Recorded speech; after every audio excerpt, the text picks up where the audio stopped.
I should have called the police the moment I heard that voice. But I didn't. And what I discovered buried in my backyard 3 weeks later will haunt me for the rest of my life. If you're easily scared, click away now. Because this story is real, and it's happening to me right now. Before we dive into what is happening, click the subscription button for more. My name is David, and 3 months ago, I thought I'd won the lottery. Sarah and I had been house hunting for 2 years, getting outbid on every decent place in our budget. Then this house appeared on the market. Beautiful Victorian, huge backyard, quiet neighborhood. And the price? Half of what similar houses were selling for. Why so cheap? Sarah asked the realtor. Previous owner just wanted a quick sale, she said, avoiding eye contact. Some people just need to move on, you know? We signed the papers that same day. Everything seemed perfect until our first night in the house. I was unpacking boxes in the bedroom when I heard it. A voice, faint and desperate, coming from somewhere outside. Bury me, bury me. I looked out the window. Nothing. Just our empty backyard under the moonlight. Did you hear that? I asked Sarah. Hear what? The voice came again, clearer this time. Bury me, please. Bury me. Sarah looked at me like I was crazy. David, there's nothing out there. You're probably just tired from the move. But I knew what I heard. For 3 weeks, I heard that voice every single night. Always between 2 and 3 a.m. Always coming from the backyard. Sarah never heard it. And I started to think maybe I was losing my mind. Then last Tuesday, I decided to surprise Sarah by planting roses for her birthday. I chose a spot in the back corner of the yard, where the voice seemed strongest. My shovel hit something hard on the third dig. At first, I thought it was a rock or an old pipe. But as I cleared away more dirt, I saw the edge of something metal. A box. Old, rusted, and heavy. My hands were shaking as I pried it open. Inside the box were dozens of Polaroid photographs, all wrapped in plastic bags. The first few seemed innocent enough, pictures of our house, inside and out. But then I noticed the dates written on the backs. September 15th, 1994. October 3rd, 1994. November 12th, 1994. These photos were taken almost 30 years ago. But the house looked exactly the same. Same wallpaper in the living room. Same fixtures in the kitchen. Like time had stopped. But that's not what made my blood run cold. In every single photo, there was a shadow. Always in the background. Always in the same spot, the corner of what is now our bedroom. And as I went through the photos chronologically, the shadow got bigger, darker, more defined. I flipped to the last photo in the stack and nearly dropped the box. It was a picture of me, sleeping in my bed, Sarah beside me. The date on the back read, 3 days ago. Whoever had taken all these photos was still here, still watching, still documenting. I ran inside and found Sarah in the kitchen. We need to leave, I said, showing her the photos. We need to leave right now.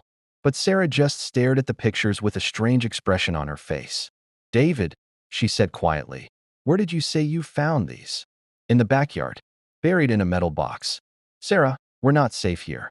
She walked to the window and looked out at the yard. Show me exactly where you found them. Back at the hole I'd dug, Sarah knelt down and reached deeper into the earth. She pulled out something I'd missed, a folded piece of paper. She read it silently, her face going pale. What does it say? I asked.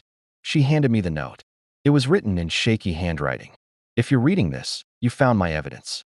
My name was Robert Chun, and I lived in this house for 15 years. The shadow in the photos isn't a camera trick. It's real, and it gets stronger every time someone new discovers the truth. I tried to burn the photos, but they always came back. I tried to leave, but it followed me. The only way to contain it is to bury the evidence and forget. But I couldn't forget. I could never forget. If you're smart, you'll rebury this box and never speak of it again.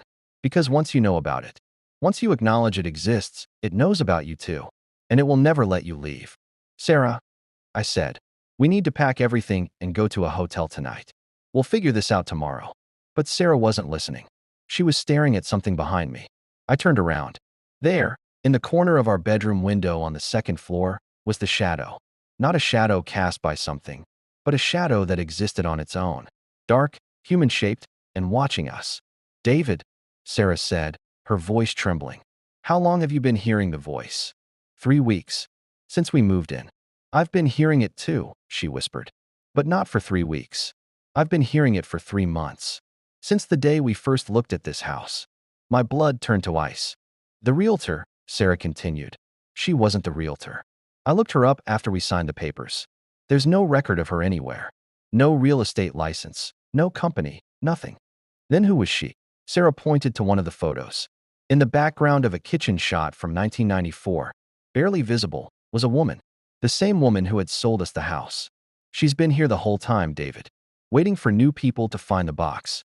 To feed the shadow new victims.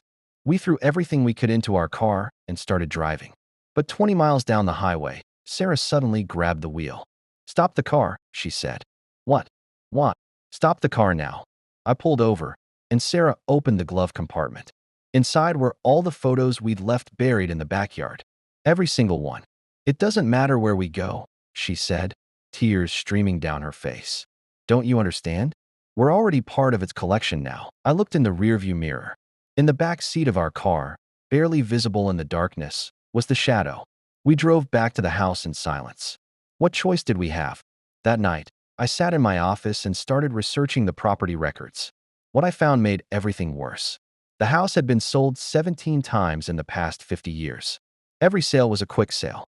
Every previous owner had left suddenly, selling for well below market value. I found newspaper articles about missing persons. All people who had lived in our house.